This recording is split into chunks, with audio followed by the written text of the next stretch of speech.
guy. I'm nobody's child. I'm nobody's child. Anyway, it's a beautiful track. But I used to make myself cry with that track. I used to go to my bedroom and play it and make myself cry and go and stand up in front of my father. Shake it up and make it nice like a snow globe. Not in your postcode, they still feel a stone's throw. Bringing us together. Hashtag no jokes. Hashtag no joke. Hashtag no jokes. Hashtag no jokes. Sicker than your average. I understand now, because of my mate Lawrence who killed himself, and because I was at Grenfell when it happened, and I went back. I understand trauma in a different way, Curtis. It's trauma. Well, Andy said something a few weeks back, and it's the truth. So a kid dies, and we think it's one kid, but that kid has a mother, father, brother, sister, auntie, uncle, a school, a community, who are all traumatized by that one thing. So a lot of what we're talking about and the bravado is, I'm behaving in the way that I think you behave when you're a man. But because I don't know, which is why I believe that the mentorship is a way to go, I don't know.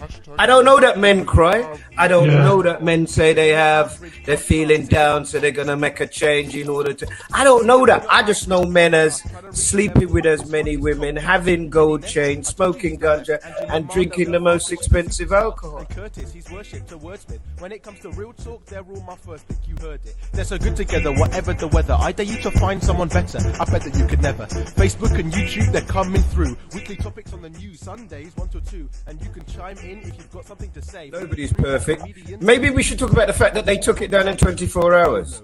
Yeah, I think that's the real case here, is that, you know, they've been campaigning to take Constant down for so many years, and that mayor wasn't listening. He wasn't making any decisions. He wasn't doing anything. So when he talks about the whole community and trying to say, well, we have to think about everybody. Well, earlier he wasn't actually thinking about everybody until somebody went in and said, look, let's just get this down. And there was a complete protest. He then thought, okay, maybe it's serious. The thing about this statue is that we're never going to win in this argument if we kind of just think we can do what we want.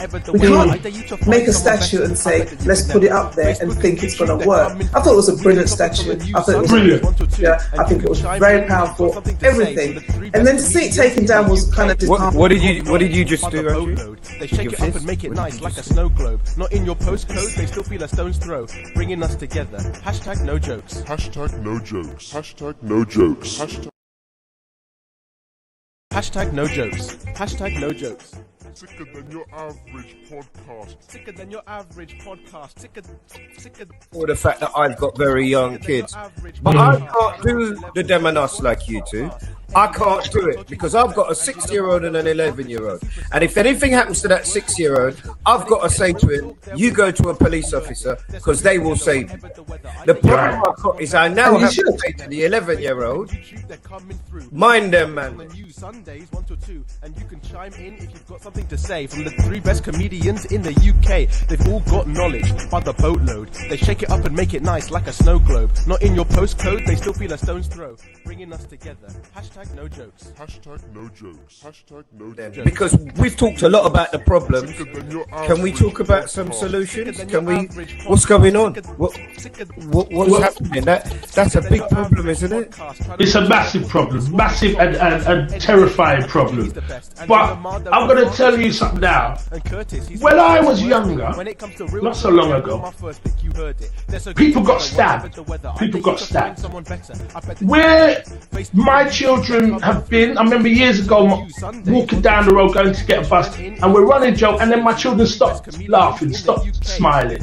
And I said, what's wrong with you? Oh, if you smile on the road, man see you as weak. They still feel a stone's throw. Bringing us together. Hashtag no jokes. Hashtag no jokes. Hashtag no jokes. Hashtag no jokes. Hashtag no jokes. Hashtag no jokes.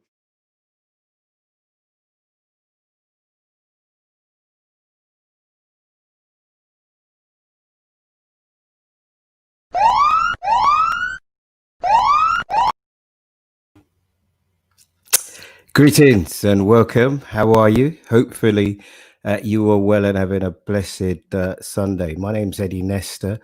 Yeah, we're back. I felt like I was being bullied last week, beaten up and whatever.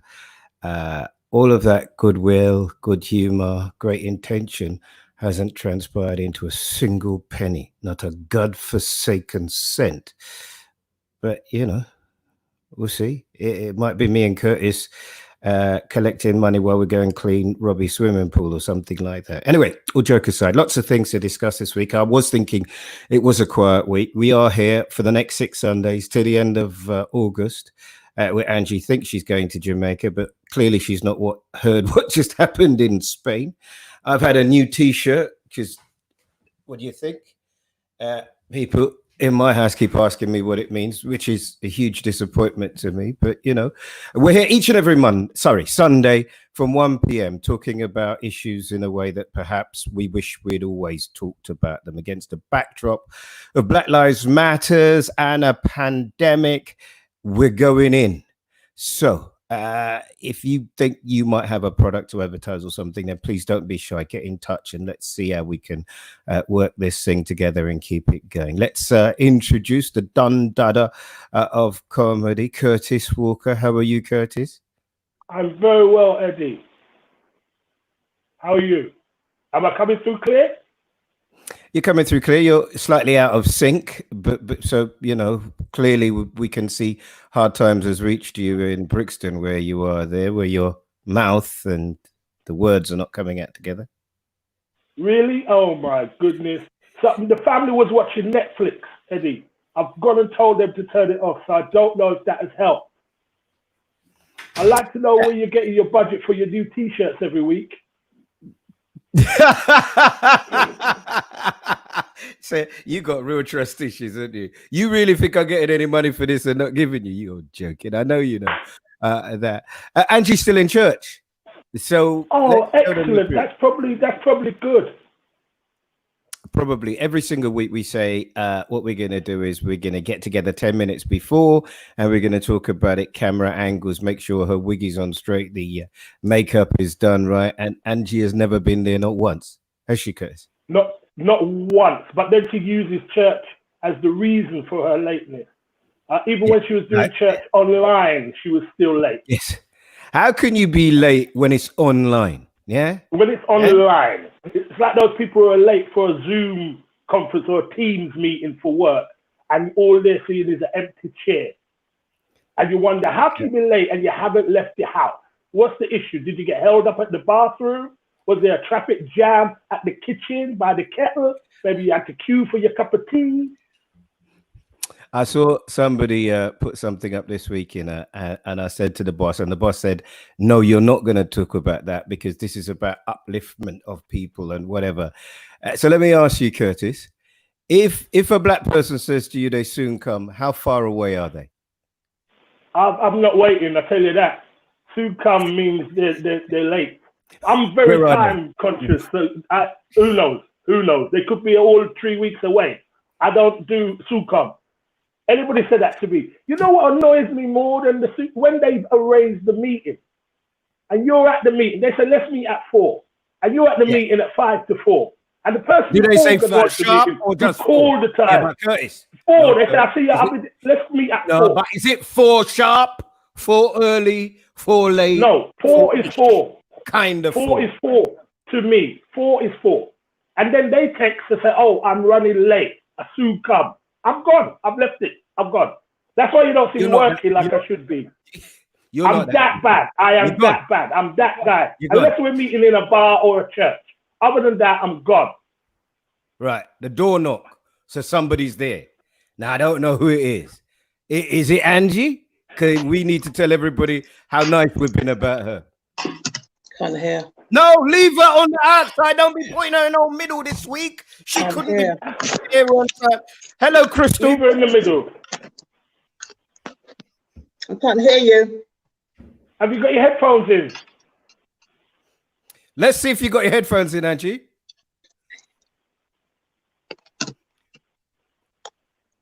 I don't know what little technical issues.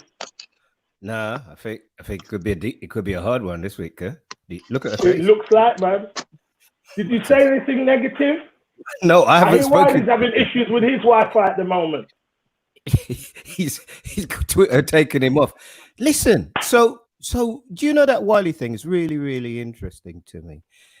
because last week Angie talked about doing Nick Cannon, and I said hell no, right? And you see what's happened. I don't know if you remember, Reggie used to host Top of the Pops, and he had a little something. That's gone. So I tell you what, if we can, I know we're trying to sort out issues, right? But can we play a bit of Wiley? Can we do that? You might see I'm talking a bit louder. What's the rules, Eddie? I know you don't want to do the show anymore. Right, okay, all right. The road you're taking? No. In fact, we'll wait for Angie. The rules are, and it's important, that, you know, we talk about bigotry and we talk about disrespecting other people, and we talk about how you can want disrespect if you don't want to show respect to other people. I'm not getting into that who rules the world thing. I'm not doing it, and I'm not going to advocate for you or Angie talking about it, because it will close the thing down. It will close it down, and I don't want to do it because I wouldn't want anybody to do it back. But I do want honest chat. I do want honest chat about how a mobilization of a force can see a result, and whether that's replicated within Black Lives Matters or whatever it is, because there's a 48 We can only dream, Eddie. We can only dream. That's an amazing thing. The amount of things I've been upset and offended by, in regards of being black, in regards of being of West Indian heritage and African heritage, and the things that have upset me, and the people who say those things are still allowed to say those things. And other than me screaming at my TV, it's hard. No. Let me do this a different way, Kurt. Maybe Angie not being there at the minute is a good thing.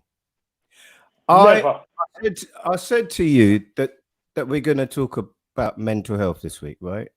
And I wanted to talk to you about it, honestly, because in my house, my mum still doesn't recognize it. My mum thinks it's a 21st century problem. You got too much time and you got too much money. That's why you're thinking of mental health. That actually, where she comes from, you just get on with it. You just do it. Yeah. Is it a good thing that, if you're all right to do it, Kurt, is it a good thing that as two black men, we are now prepared to have a conversation about mental health? But every time we start talking, a woman pops up and we never get the chance to really dig deep about black men's mental health. You never get to talk about that. My father was the same in regards of, it took me, and I think I mentioned this before, until towards his latter years to sit down and have a conversation with my father. So when my father was going to work and I was a child, and my father would come back and he would be one of the most miserable people ever in the household, unless he had his social friends around, unless he was drinking, he had a mood on him pretty much 24/7. And when we talked, now my dad's probably 86 when we're having, 84 when we're having this conversation, and about the abuse he had to deal with at work, but he didn't call it abuse, he didn't call it banter, it was just the boys. Sometimes the boys, they're setting, like, I don't know if you remember this term, Sambo or chalky. Jim Davidson was hot at the time, chalky. And this was the rhetoric in his place of work, right? So he deal with that all day and smile a lot. But that is, that's a good one. Funny, that one's funny. And come home, and I, as the only male, the boy child, would get the brunt of, if I put a glass somewhere or I'd made a mark on a table or something, I would get a force on me that as a child, you go, where did that come from? My word. And he would just go at about 100 miles per hour. You think, that action, I'm sure that action didn't deserve that. And in later years, when I'm talking to him, I'm thinking, I said to him, Dad, that's probably why you were as rough as you were, because at work, rather than talking or expressing it, you held it. And when you got home, you were king. When you got home, the rules were your rules. Because at work, he wasn't getting that. It's your house. Power. He had no power. This is my house. And when he come home, it's my house. So it explained a lot to me, but probably too late in life. Do you know what I mean? But I'm glad we had that chance. But my father was a man, if there was nothing wrong with you, If you came home and you had certain issues at school, it was your fault. You did it. Why would they have to talk to you like that? Why would somebody have to discipline you like that? What did you do wrong? You know? And as a child growing up, there's a lot of insecurities, a lot of sensibilities that are going through your mind as a kid. And I know that had a profound effect on my mental health, because I've got children and I was doing the same thing to them. I was going to ask you that. Did you recognize yourself? Yeah, man. But again, my children don't even really deal with me at all. That's the reality of my life. You know what I mean? And I totally understand it, because I just wanted to get them through. I just wanted to do my job as a father. But hold on. I'm going to keep you safe and you're going to get through. But that manifests itself in a lot of aggression that didn't, you know?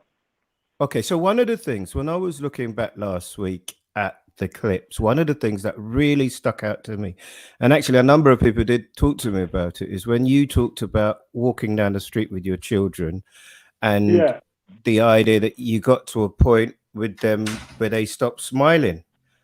And if they ain't having the fun they want, and then the one little time they are having it, and then they're walking down the street and then they have to feel like they're tough, do you understand their trauma for not being in contact with you?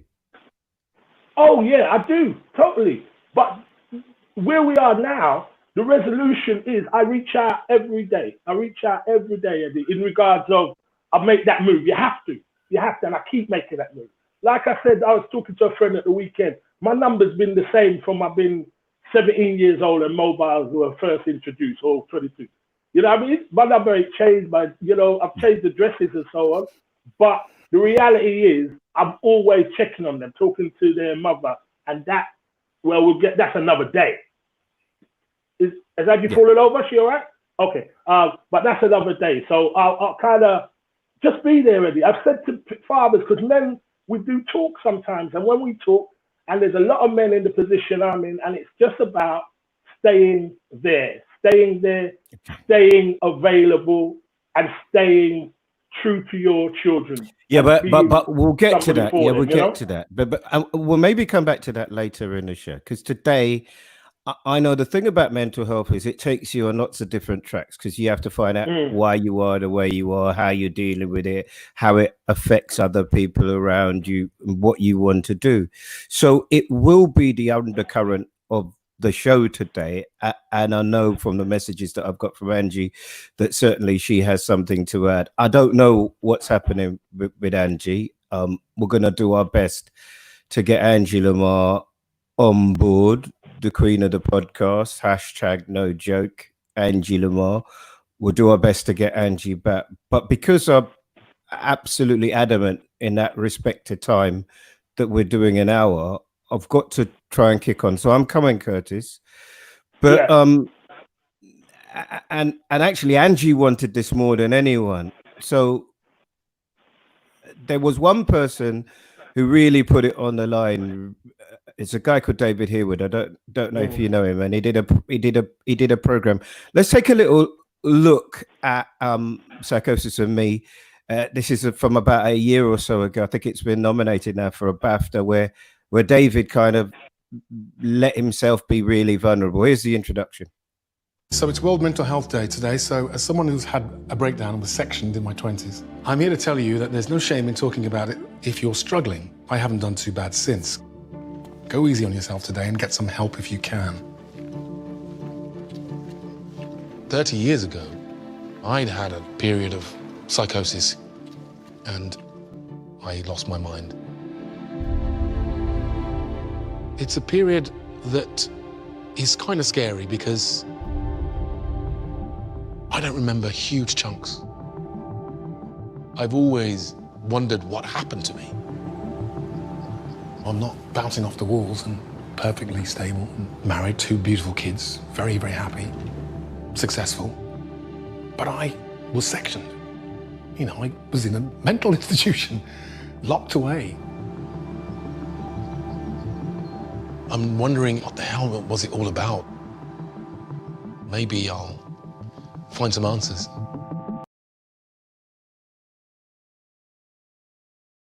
About the rough edit. I literally did that in the 5 minutes before we were going to come on. This is what happens when you don't have any money. Yes. You did? Yes. Okay, because I couldn't hear that audio. Okay. This is what happens when you don't have a budget. I'm just putting it out there. Anybody got a business or anything? I can't be subtle anymore. But yeah, very is brave. Angie there, first of all? Wait 1 second, Curtis. Is Angie there yet? I'd love to bring Angie in. It's 3 of us doing this. Is Angie all right? We got a problem? The boss? No? I'm guessing that's a no, right? Okay. Well, is David there? Oh. Hi, guys. Hi. Angie, what's the matter? Angie? Hi. What's the matter? You know those days when everything goes wrong and I'm left to these devices and I didn't get it together. Apologies to you both. Apologies to the audience. Angie? Yes. Angie? We need you today. Today, me and Curtis are about to make ourselves vulnerable. It's not your day. It's our day. We told you from last week. We're going to talk about it. Don't try to take it like it's your day. Oh, my God, the world is against. It's not your day, Angie. It's not your day. I didn't say it was my day. I've been sitting there listening to you guys and I've been so inspired. And sometimes the universe works like this so that you guys talk. So I'm happy to just sit here. Apologies again. Right. Okay. Good. And now let's move on. Don't want to hear it again. Let's move on. Is that okay with you? Don't let me get all Uncle Eddie on you. Talking about Uncle Eddie is David Harewood. Sirs, but ladies, hey, legends. Hey, David. Actually on with legends. That's an absolute pleasure to see 3 comedy legends and be a part of this conversation. Brilliant. Good afternoon, sir. Good afternoon, Curtis. Good afternoon. I didn't tell them you were going to be on, David, because I didn't know. I said to David I had a dream. I'm gonna call you. And I called him, and he said yes. Thank you, Dave. Listen, let me just say, right, because it's important. Not everybody that gets to your level answers my call when they get to your level. You always have. And I want to, on behalf of all the people watching this, listening to this, I want to say thank you so much. I appreciate it. We appreciate it and what you're doing. Okay, so first of all, let me just come back on that. You know, I don't say comedy legends lightly. I mean, personally, you guys inspired me. So for me, it's a must to pay the favor back, and I think we all have to understand that we all stand on somebody's shoulders, and I wouldn't be here if it weren't for you 3. So I appreciate that. Just being asked is an enormous pleasure for me. No, what you see, Curtis and Angie don't know you the way I do. He's saying that we're older than him. I know he's implying that. It was implied, Eddie. With you 2, he's 100%. But I know he ain't including me in that. My shoulders, as big as they are, we might have been shoulder to shoulder, maybe. But if you look at Eddie's shoulders, look how you stood on them. The mash down. And his shoulder pads. In the 80s, Angie had shoulder pads. You could have stood on those. They would have lifted you. I don't mind. Thank you, David. Dave. Yeah. Hardwood, as you're known to us. Hardwood. What did you learn about yourself when you made that documentary? It's what I'm continuing to learn, Eddie. I'm now writing a book, which sort of accompanies that. And that, I'll be honest with you, making the documentary was really, really tough, really difficult, because I forgot 80% of what I learned. I had no idea that I was going to find what I did. And the second I walked to the hospital and learned about the police holding me down, it just came rushing back to me. And I'll be honest with you, I was terrified, because that was 4 days into filming, and once I realized what had happened, I was then really in a vulnerable position, because I thought, there's a camera in my face and stuff I just don't remember, and so I was sort of traumatized, because I just had no idea what I was going to find. So the whole last year, I think for the first 6 months after the film went out, I was sort of re-traumatized, because I was sort of coming to terms with what I'd learned, and now I'm beginning to understand the sort of background, and the sort of I've got much more of a fuller understanding of growing up in Britain in the 70s. You know, the racism, being chased by skinheads, thinking that, you know, going into acting, thinking that you're going to be the hero. I think what's his name there? Baldwin writes about it. You know, saying, you you used to watch cowboys and Indians, thinking that you were the cowboys, and then you find out you were the Indians. I sort of grew up watching Robert Mitchum, Robert Redford, you know, thinking about going into acting, thinking I was going to be a hero, and then suddenly realized, forget that. And when the reality of being, you know, just a black actor, when that really hit me, just as the world was saying to me, and sort of being pushed back and rejected, when that happened, that's when I had my flip out and breakdown. But I'm beginning to understand that, and I was just reading about what Curtis was saying. You know, growing up with Jim Davidson and the chalky stuff, and you know, no images of blackness, and you know, just kind of understanding the world that I grew up in. I'm beginning to get a fuller understanding of exactly why it happened. You know, so I've learned a hell of a lot about myself, about my past, about my history, and it's been kind of remarkable, because, as I say, I just look at it now from a very different perspective, and I've got much deeper understanding of why mental health affects black people, particularly in this country, because the numbers are extraordinary, and they're not comparable with the Caribbean. They're not. They are extremely. I think it's 4 in 10 black people. We're 4 times more likely to have mental health issues. Black people are 4 times more likely than white people to have mental health issues in this country. So it's this. There's something about this country specifically that that affects our mental health, and it's.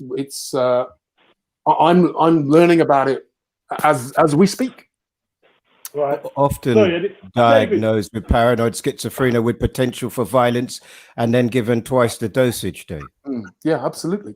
Curtis, you were going to say something? Yeah, because where I live, there's a kind of a halfway house where the mentally ill people live, and they're easing them into the community and so on. But the rhetoric around here in Brixton, sorry, South London, it's drug related, because there's this rumor that you smoke bad weed, you smoke something, and it turning black people, it's affecting black people's mental health. But that isn't the reality of it, is it? Well, it's not the only reality of it. I mean, it certainly plays a part, because I mean, I was having a breakdown while I was away on tour without marijuana, but when I came back to London and started smoking marijuana, that exasperated the problem. Okay. But what I would say, and I say this when I showed the documentary here in Streatham, in a cinema around the corner prior to it going out, when the documentary finished, there was a line of about 4 or 5 young black men who all wanted to speak to me, and they were bouncing off the walls, Curtis, bouncing. Wow. And they come up to me and went, "Yeah, dude, I understand exactly what I saw that thing, man. I saw that thing. Do you think I should stop smoking weed?" All of them were experiencing mania. All of them in the grip. Because if you're having a mental health, if you're struggling with your mental health and also smoking, it will find your vulnerabilities, and it will magnify them. So and that's the discussion that we're not having when we're talking about alcohol, when we're talking about smoking, when we're talking about medication that we've been given at the we self-medicate. We self-medicate. I know it's a sort of rite of passage for us. you know, for young people, particularly black people, you know, weed, it's only weed. This is not the same weed that I grew up with. It's not the same weed that you grew up with. This is hydroponic, specifically grown, really, really strong. And if you're already in a vulnerable position because of the environment that you're living in, it's only going to exacerbate your problems. So I think it's worth us having that conversation in the community, because I do believe it's worth us having that conversation in the community, because this is not the Jamaican, the Thai stick we used to smoke. This is a whole different form of weed. Synthetic. There's a lot of synthetic. You know, what about taking a step back from it, though? If you're smoking that all day and listening to very violent drill music and listening to, you know, it's only gonna get under your skin and exacerbate your issues, because you're angry. You're marginalized, you're otherized, you undoubtedly face oppression, discrimination, racism, all those factors. It's the perfect storm. Okay, so Angie, I just want you to check your mic for me, because we're getting a little bit of feedback. We're getting some of the comments. Just check your mic for me to see if there is turn your computer down a little bit, Ange. Just see if you could turn it down a bit. I wonder, David, whether if I took a step back and I say, I think things are so bad, because all societies have this. There isn't a society ever that hasn't had, whether it be glue, alcohol, weed, magic mushrooms, whatever it is, whether people are taking it in some instances as a way of dealing with the issues that they have. And then at the other side of it, they don't make them better, but they make them actually worse. Oh, without a doubt. You know, listen, alcohol is the case in point. You know, as you say, it's you know, it's just one drink, and then it's just to relax. It's just to, you know, just to wind me down. But you know, it can have significant side effects. So I'm not saying it's the actual substance. I'm saying it's the environment in which you take those substances. And I think with something like marijuana, which as I say is doubly strong these days, if you're taking that in a situation which is unhealthy for you anyway, it's gonna find that vulnerability, and it's going to, as I say, exacerbate the problem. And we, you know, we're already dealing with a situation where we're suffering, as I said, from racism and discrimination. I remember walking when I was doing the documentary, talking about saying I'm invisible, I'm disappearing. And I thought, what was I really saying about it? What do they mean by that? And I can remember when I was walking around town, and the reason why I did it, I said to myself, I've gone into this acting profession. What chance have I really got? Let me walk around town and have a look for any image of a black person on any film poster, in any advert, or anywhere in the West End. And that's why I did it. I walked around the West End and I'm looking, Eddie, and I couldn't see any of them. I couldn't see anything. This is the mid-80s, when I had my breakdown. From the early 90s, I couldn't see. Now you see Idris, you'll see John Boyega, you see, you know, now it's different. You do see a few more, but not more, because I know that list wasn't going to go on very long, you know.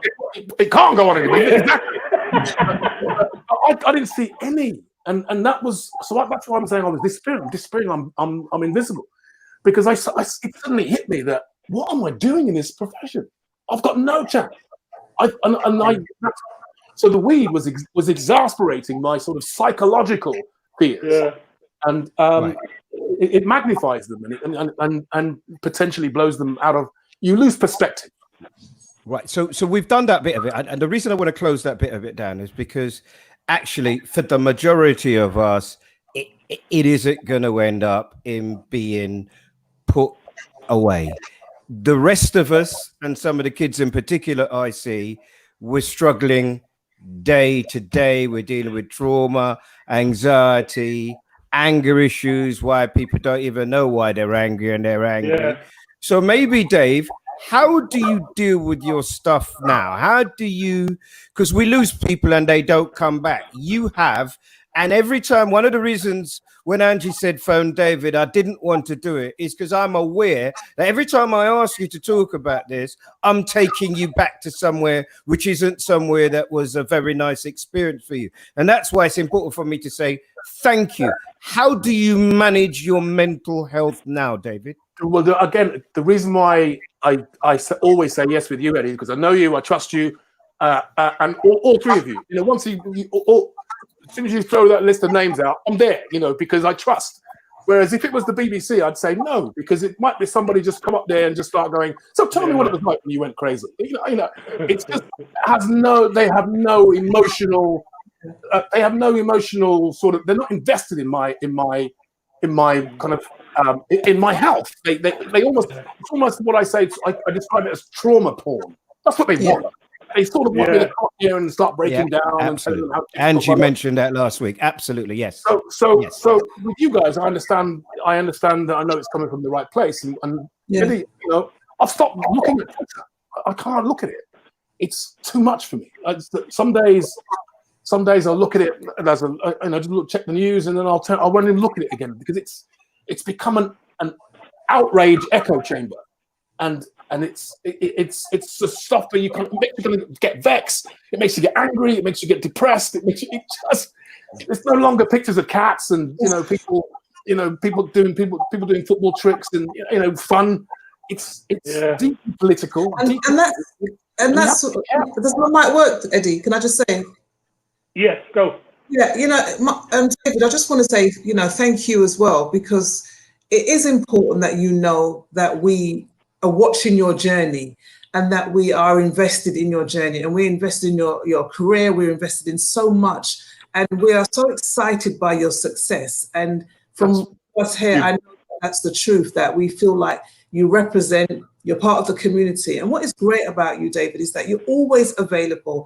And I'm glad that you're here to talk about it today and talk about how you manage it, because it's all right for people to have a moment where they go, this has happened to me, but we don't get to see the results of people turning it around. So your voice is so valuable. And for Black men to be talking, Black women can come together and they can talk and help each other. And we naturally do that. We do that in toilets. But, men find it very difficult to talk. So I think this arena right now and, listening to Curtis and Eddie and now you, I think it's so important, especially for our young Black men, to know that, because I don't know why young Black men are angry, and I want to know, because I have sons. I have sons dealing with stuff, and I don't know how it's going to end. And so this is a real big time for all of us. It is, and I think it's doubly worrying. I think racism is an open fact in America, and it's kind of dealt with as such. And there's been huge sort of movements in America, particularly since the Black Lives Matter movement. And there's been huge corporate movement. Can't tell you the amount of times the Warner Brothers have had listening sessions where 20, 30 Black actors all online talking to executives.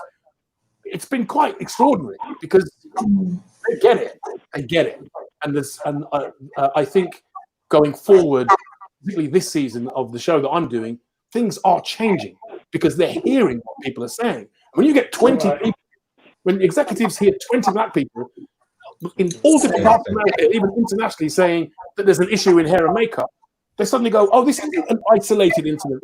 This man needs someone to cut his hair. This woman needs to do her makeup. It's like hundreds all sort of individually saying, why is it I get on the makeup bus in the morning and no one knows how to do my hair?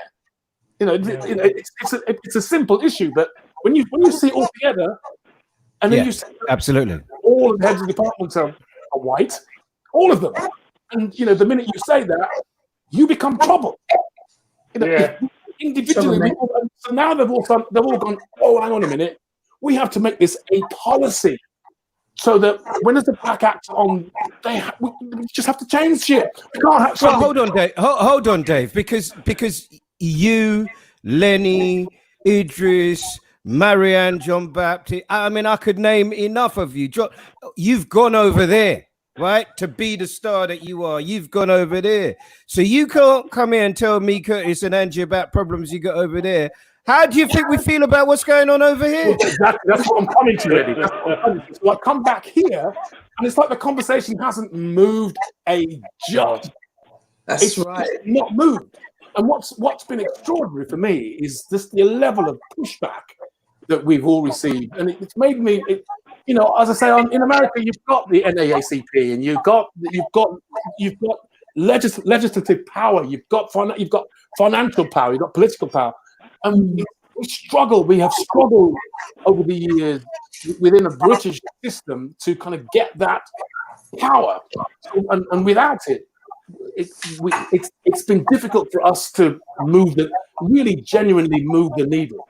So, whilst this conversation, we all felt very visible about 2 weeks ago. All of it was, the conversation was hot 2 weeks ago. Now it's Brexit and it's holidays in Spain. It's and Wiley's messed up for everybody, because now nobody's going to be talking. All of that has been pushed right back because there's this one black guy who's being anti-Semitic and racist, and actually there's untold damage.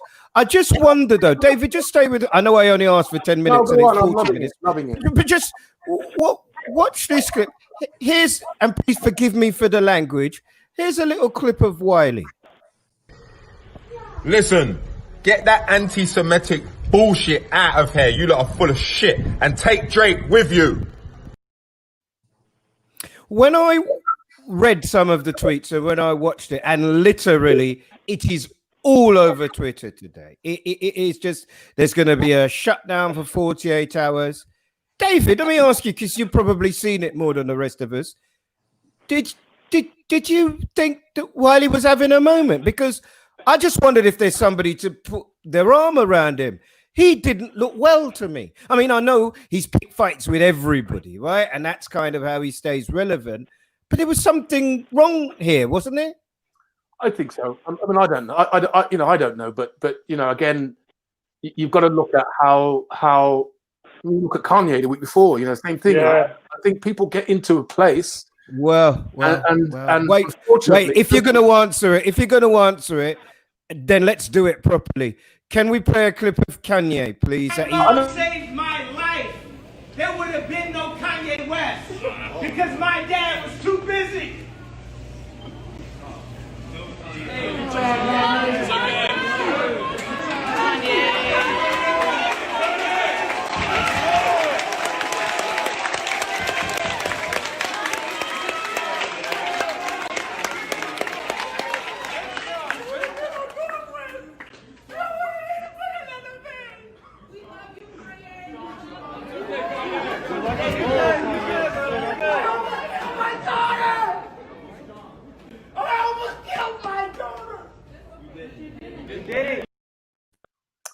I can't. I struggle with that, man. It's not easy to watch. Please forgive me. I looked for hours to find something that was respectful. That wasn't easy to watch.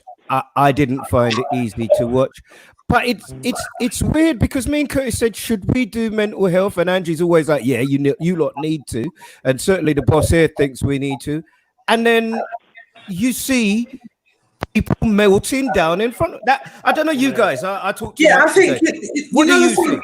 The thing is, when I watched Kanye last week, and I just thought, okay, this is an absolute case of managing bipolar and having the conversation about bipolar, or having the conversation about mental health, and that for some people, mental health is a stage that they went through. Or for some people, mental health is an ongoing thing that they're going through. Sometimes it's their diet, sometimes something can trigger it. There's so many aspects to mental health. That's why I think the conversation of mental health is so ongoing. And we don't get to talk about mental health. Some of us are working as people who are victim or suffering from mental health. And we don't even know why we feel low this week, or why we felt, I felt really low this week. And lots of things were going on. Because it's all right to manage your life, but other people's lives in your family come and impact it. And for your day, then you've got your mum to look after, then you've got your son's problems, and you've got this problem, then you've got all these things adding up, and you think, I can't take no more, and I'm okay. I go to bed, I sit down, I drink a glass of wine, I do what I have to do to manage it. But when I see Kanye and I see, I don't know if Wiley's having a breakdown. People will say because of what people say, they might be having a breakdown, or they're just screaming. No, the videos were just like, it didn't flow. You know what I mean? He's a lyricist, you know. I mean, he's the godfather. He's the first, you know. But think about before storms, before both of those men are guys who are genius in their brain. They work really hard in their brains to create words and create dialogue, create music as such. So therefore, their brain works differently. And if that brain goes over, I'm not talking for Wiley, I can't say that. But when I look at Kanye, I think this is a guy who's genius, borderline it can go off. And when he started to let out his family, Kim must have been sitting there thinking, we had a private discussion. And many of us have been in situations like that, where you have a private discussion with your partner, and then your partner flirts it out. Oh my God. I think we're going to end more of this. If we don't start the anger, the kids that are on the streets, what David was talking about just now, the conversations, that room to talk and go, are you hurting? You know, when our kids come and say to us, oh, I don't like the way you said that, you think, try move. That could mean something to them. You know, we have to have a real consistent, open conversation about mental health and not be scared to say, I'm struggling today, or I'm angry today. I don't know why I'm angry, because we always seem to think we have to have a reason to be angry. David, you spoke about it. You go through Twitter, you could feel really good 1 minute, insecure the next minute, jealous the next minute, inspired the next minute. That's too much to manage. Yeah, Angie, it's all right for you. I'm a black man. I'm the most potent, virulent, vibrant, articulate, dangerous, you're a black dancing. man. You're a black man. I am. No, well, that's... You're a black man who's married to me. You're a black man who I'm the mother of. You're a black man who I'm the son, who are my sons. You're not a black man by yourself, Eddie. But he's short as well, Angie, and that adds a lot of aggression to him as well. You know, because he's constantly having to look up to people and he doesn't want to. And that's an issue perceived as a weakness. Dave, when did you decide you're gonna own the fact that you had an episode? Because I'm sure you didn't, because you never told me when we were working in the posse. You never, and I felt embarrassed when I found out, and I've told you this already, and I didn't come to you as a brother and say, are you okay? Because I thought that you were just happy with us pretending that we didn't know about it. When did you decide? That's really interesting, that, because as again I said, I'm writing this book, and you know, working with the posse, working with you guys was huge for me, huge, because as I said, one of the things I didn't say this in the documentary, but because I've now got my medical records and I looked at them, and some of them are painful. Some of the things I said were painful.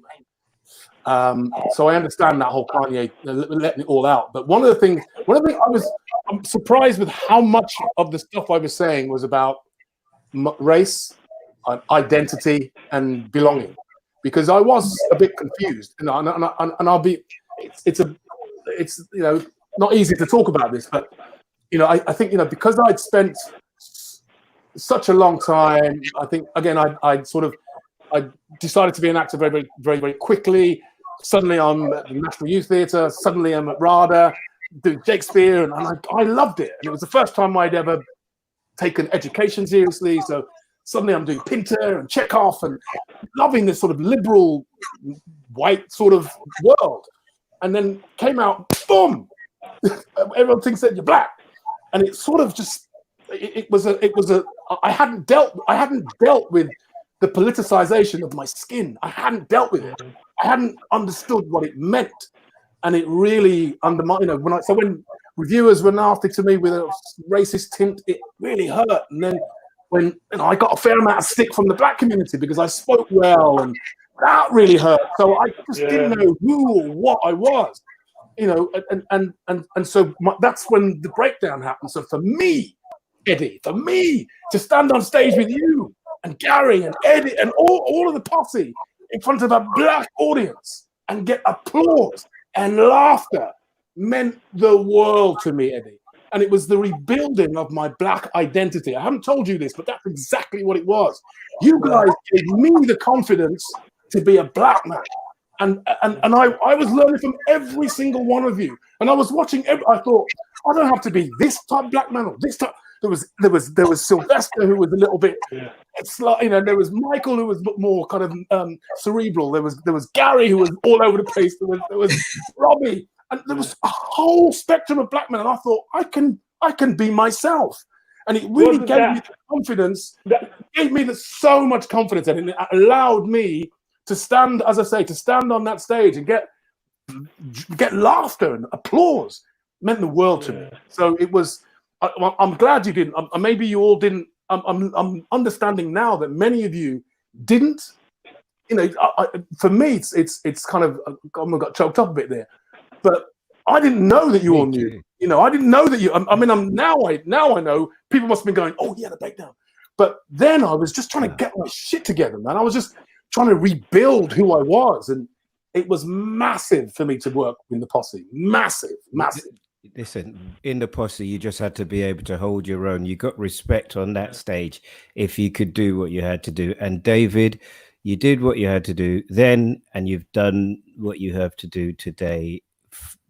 I mean, Curtis and Angie can speak for themselves, but thank you for being so honest. Thank you for opening up. I know it hurts, and we don't take it lightly. Keep doing what you're doing. And maybe the thing that you need to know is that so many people have talked to me about that being one of the programs that they can now have as something that they look at and go, it's all right. Because we talk about our physical health a lot, but somehow it's perceived as a weakness when we talk about our mental health. And certainly I've seen the downsides of it in my own life. So listen, from #No Joke, God bless you, my brother. Look after yourself. Thank you, and you know, thank you so much. Massive. David Harewood. Thank you. God bless you. Thank you, David. Thank you. Wow, that was powerful, man. Absolutely. He got me a little. He got me a little bit. The bad man got up me a little bit. I was like, oh, that is didn't like that at all. As Angie keeps saying, that is the importance of the things you guys are doing on this show. Because you've never had that conversation for the public to see that, man. That is beautiful. Well done, Eddie. Well done, Angie, man. That's beautiful. Let's give me a minute. Let's take some of the thoughts from the boss. What sorts of messages are coming in, boss? Hi, Angie. Hi, Curtis. Hi, Eddie. Loads and loads of messages on there today. Hold on, I'm just going to get them off the screen. How you doing, guys? There are loads and loads and loads of comments going on with regards to mental health. Very powerful. They're loving David. Enough respect to David. Morris Harris has said, so sad that Kenya, who is not well, is led out to do events like this and no one stops him. Rodney says, the No Joke Real session is so needed and is a blessing to the Black community and for the wider public understanding. Thanks to all you guys. Valerie Smith said, men think they're weak if they express themselves in that way, which is a stigma that needs to be broken down. Angie says, I work in mental health, and the first question asked of black males is, do you smoke weed? And Mimi says, I love this man, referring to David and what he's been through. I'm sending him a socially distant hug. I can't read all the comments coming in from David. Enough respect. They love him. They love you. Don't forget to like and share. #No Joke. See you later. Bye-bye. Wow. Thank you, Lisa. Thanks very much, boss lady. So look, we've committed this week to do another 6, which takes us to the end of August. We're trying some different things. We're trying to approach some people. But if you've got a business, if you got something that, you know, you could find a space on there, be interviewed, have your ad played, it's about being self-sustainable for me. If we haven't done it in the next couple of weeks, then the huge embarrassment for me anyway of GoFundMe, and it's a personal thing, and I've been messaged by enough of Angie's friends this week to tell me I'm an idiot. I've got a wife. I don't need your friends telling me today. What do you I know they're your friends. I know they're your people. Oh, you think they're my friends? I know they are. You don't know. David was supposed to be on for 10 minutes. You lot have made my head now. You have to do that front room chat, man. That was so nice. It's like the barbershop. That was beautiful, man. People just allowed to talk and express themselves. He said things there he's never said. You could tell that he's never spoken to other people like that. He mentioned things there that even jarred him. that he was actually saying. It's beautiful. And I think what's is. really great as well, Eddie, is that what you guys did in the posse and what you probably didn't even know, well, you didn't know, how powerful the stepping stones, the foundation that was built for people, had an effect on them. And we don't sometimes get to hear. So for you to get to hear how that meant to him must be a really great feeling, because that was very touching. One of the other things that I've noticed is the number of emails that we're getting. It's not just being looked at by black people. The posse was a group of 8 actors that came together after the death of Calvin Simpson, who died. He was an actor and he died. So we came together to see how we could pay him homage. And if you look it up, you can find some of the things we did on telly and the like. I wanna go to Boris Johnson, because I can see the time, but we're going to be quick, right? So we get a few of these stories in. Boris Johnson this week. Oh, by the way, as I'm doing anniversaries, today's the 26th, right? So today was my dad's birthday, and today was Felix Dexter's birthday as well. So wherever you are, big man, happy birthday. Anyway, this week marked 1 year of Boris Johnson being in power. He came to power, 80-seat majority. Of course, he's the Brexit Prime Minister, former 2-time Mayor of London. Here is a little bit of an interview he did with Laura Koonsberg of the BBC. Wasn't there a pattern that developed over time? You said you didn't need to ban public gatherings, and then you did. No. The government said we didn't need to wear face masks, and now we do. You didn't pursue community testing, and now you say that's vital. Isn't this a story of delay? No. That On sadly the contrary, cost actually, lives? No. If you look at the timing of every single piece of advice that we got from our advisors, from SAGE, you will find that whenever they said that we needed to take a particular step, actually we stuck to that advice like glue. And well, Laura, maybe there were things we could have done differently, as I've said. But I think what people, and of course there will be time to understand what exactly we could have done, but or done differently.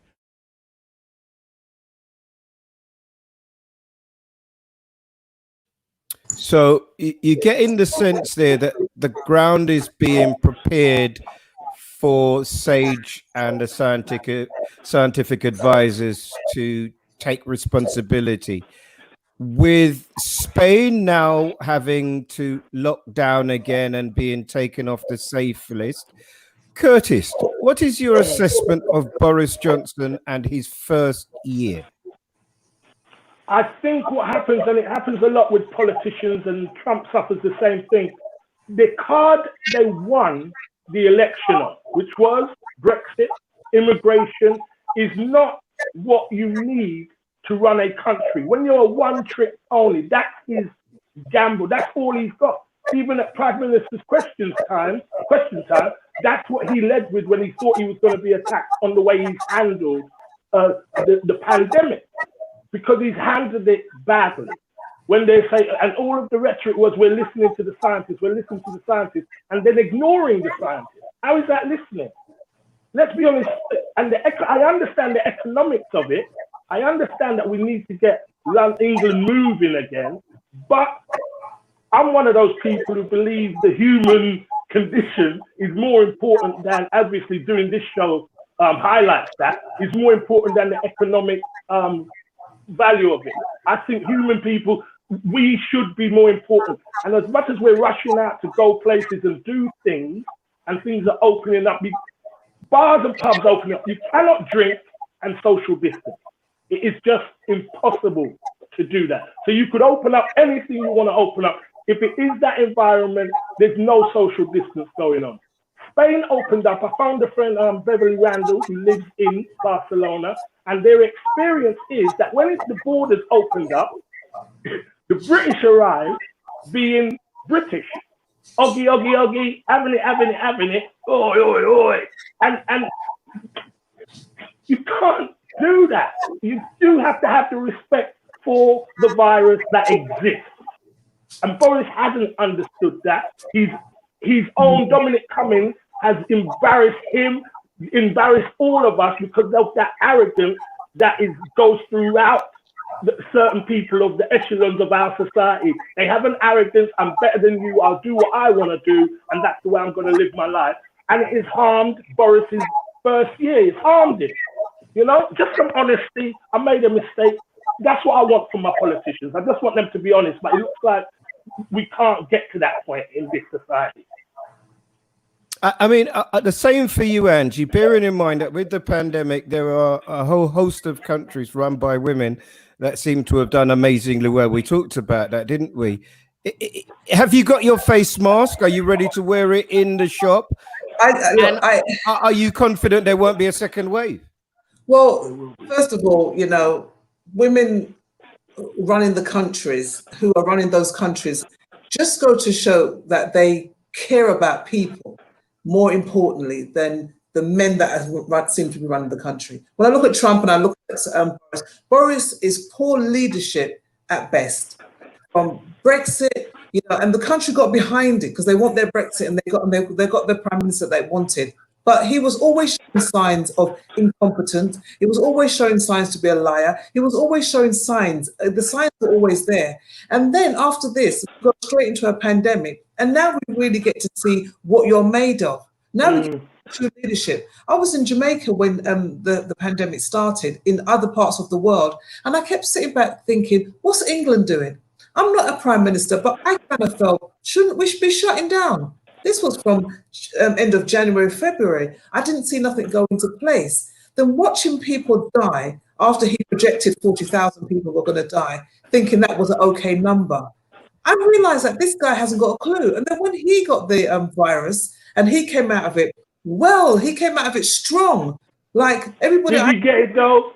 Everybody I know who has gone through this pandemic and had the virus has come back very weak and very kind of fragile. He hasn't. He's come back very strong, whatever. So I question mark that, but everybody's sickness is different. But as a leader, I think it's poor. Will I wear the mask? I wear the mask because you know what? I have to wear the mask because I'm looking after my mum. So I'm making sure that I do what I have to do. I can't listen to the government anymore because last week we shouldn't wear it. This week we should wear it. Next week we should wear red ones. Tomorrow we should wear blue ones. This is a very worrying time right now because people don't know what to do. And we have to now look at it and think, let's take responsibility for ourselves. America's got new cases. Spain has got new cases.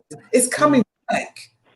It's coming back, guys. And I think we need to be prepared. It's coming back, and you need to know that, yeah. Look after yourself. Can I just give a health warning, please, Eddie, if I may? I've got some friends who were complaining that the masks smell. When they put them on, the mask smells. And I've had to advise them, it's not the mask, it's your breath. So just be aware of that, people. Sometimes it's your breath that stinks and not the mask. It's not an excuse not to wear it. Yeah, but you know, I went into a hospital this week and I went on a train and wearing it on the train for an hour just made my head hurt. And it's because you're not supposed to breathe it back in. But those people working in the hospital are care workers, and I've got to give a big shout out to you guys. Angie, they're wearing that thing all day. You go in there, they're wearing it all day. And respect, you know, but then the police are not wearing it, which always confuses me. The police are nobody's wearing it. There's some people who are just not wearing it, and there seems to be no casualties. You go into the hospitals and they are wearing it because they know they're amongst a huge dose of it, imagine, in the hospital. So you would understand that they would have to wear it. But I wore mine the other day, and every time I walk on the street, I have to take it off because I just can't get the air. So it's difficult. I think the point that you're making is the right point, and I hope everybody listening to the podcast listens that, you know, we close later than other people. We're opening earlier than other people. Our government seems to me anyway to be reactive and not proactive. And when they did close, loads of people had already done it. So please do what you think is safe for yourself and your family. And let's not do the 5G thing today. We can do it another day, but let's not do it today. Last one, because we're already over time. Let me look at the watch here. Rockstorm, is that the time? Last one then, for fun, but it isn't fun really. Now, Finding Freedom is a book. It's about to be released. This lady has had a bit of a hard time, particularly from this guy. Here's what Piers has had to say about Meghan and Harry. Stop defending them, honestly. They make me still puke. dig at them. They make me puke, sorry. On the Queen's birthday, imagine starting your own new war with the media around the Queen's birthday in the middle of a coronavirus crisis. It's staggering. Would you like to declare a ceasefire in that? No, I just want to shut up. Go away. Seriously, go away. Not very respectful. Rumors have it there is a book that will show the royal family as being dysfunctional. Also, that William referred to Meghan as that woman, which was the straw that broke the camel's back. We've seen it before. We've seen it with Margaret, Mrs. Simpson, the spear to the ear, I think it's unkindly called, where a woman who's lived, I think Piers called it, she's an actress in her best role, which isn't very nice. I don't know, I always have a little bit of a weird feeling towards Meghan. What are your feelings to this story, Angie, please? You know, I kind of was quite excited by Meghan. At the beginning, I felt, this is really different. This is new for the royal family. And let's see how they manage this. With their history, this is going to be borderline impossible, because unless she was going to come in bowing and behaving herself, they were going to accept her. So from the wedding, when the pastor went over time, I knew 15 minutes. I knew it was over. I said, the church has spoken. So for me, I said, it's over from now on. But William's had his history. William's had his little bad boy behavior, and we've gone many a times, but they come together. And the royal family have had to accept her. But what I like about what she's done, she said, we don't have to do this. For our mind and for our life and for our future, we don't have to sit and take this anymore. When I see Piers Morgan, there were sometimes I used to watch people talk about Meghan, and they used to be so snide, so vicious, wicked, so deliberate. And I used to think to myself, how do you get away with that? Sometimes you watch daytime TV and you hear the snide remarks, you hear a bunch of Karens speaking, and you think undertone there, you got the little ulterior motive there. And it makes me get defensive. Every time people speak about Meghan, I get my back up and I think, watch it. Even if I don't think, oh, she's amazingly this or whatever, I think she's a really nice woman who deserved respect. He fell in love with her. He wanted to marry her. They're happy. Why can't we be happy for her? I find it they're very bitter and jealous, and that's really a lot of the British public. I find it very sad that they've moved away. They're staying at my mate house, Tyler Perry's place, and I've stayed in that place, and it's a big place, There's space. There's space. I don't know, Curtis. I looked at her history. Meghan ain't checking no man that look like you and me and her. So you and me. So when I see everybody jumping up, did that sound wrong? When I see everybody jumping up and down, well, I'm just saying it for real. I mean, this is one. You're not her type. She's going for the other half. Meghan was never going to work in the palace and with the royal family. It was never going to work. And the reality is, she's coming from America, as Angie just alluded to. She rolls with Oprah Winfrey's of this world. That's the people. She rolls with the Serena Williams and the Venus sisters of this world. These are powerful women, And plus, when they call a place a palace, and if you've been to any of the old houses that Britain has, they are damp, dark, smell. Now you're with mice to a palace, bro.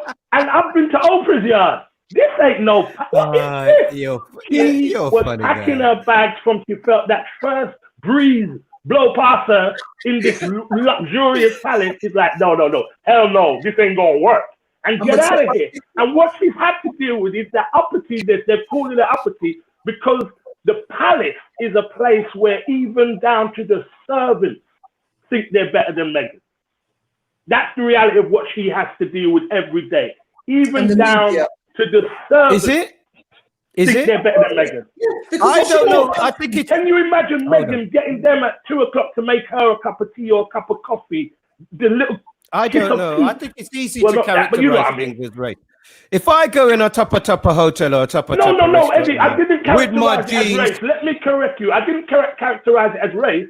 I said even the servants in the palace think they're better than Meghan. Now, if you think On the back to basis of what? Diana, On she the was basis of treated what? a certain way.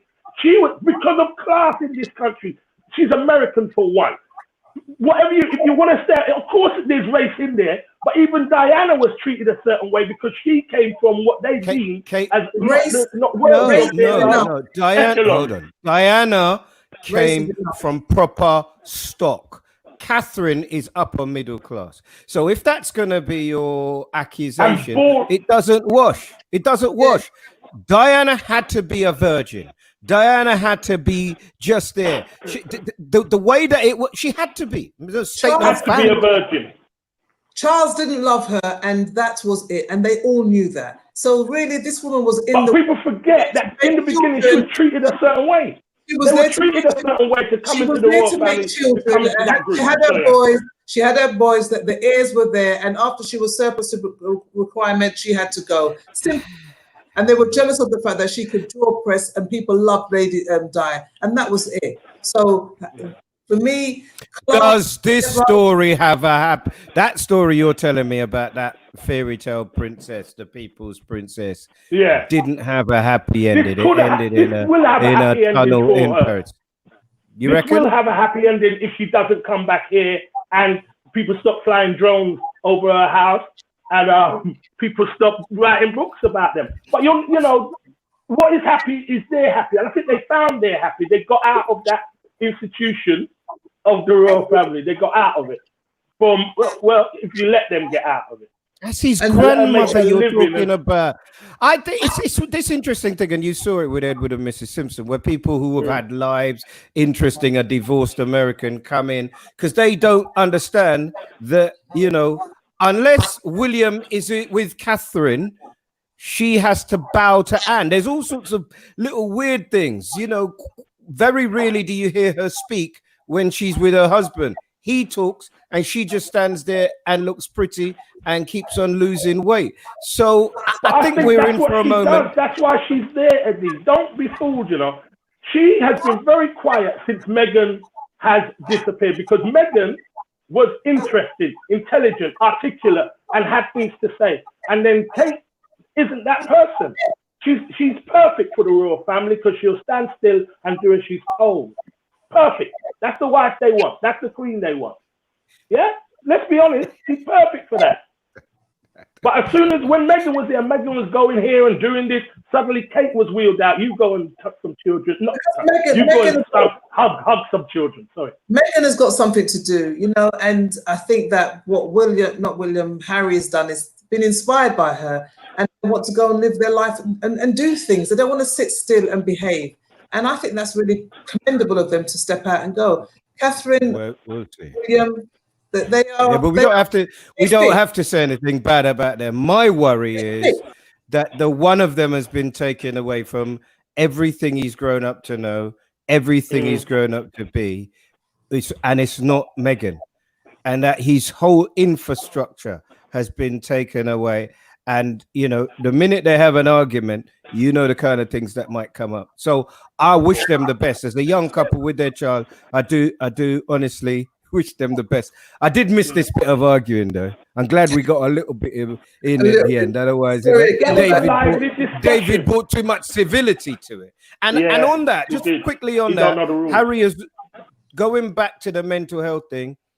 That kid at what, 12? His mother died.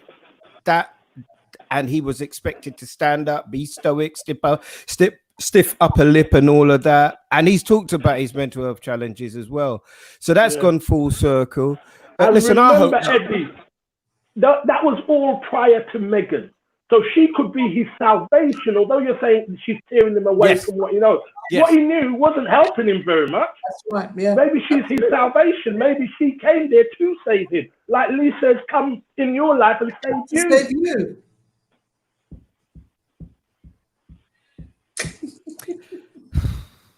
You guys just want to provoke me.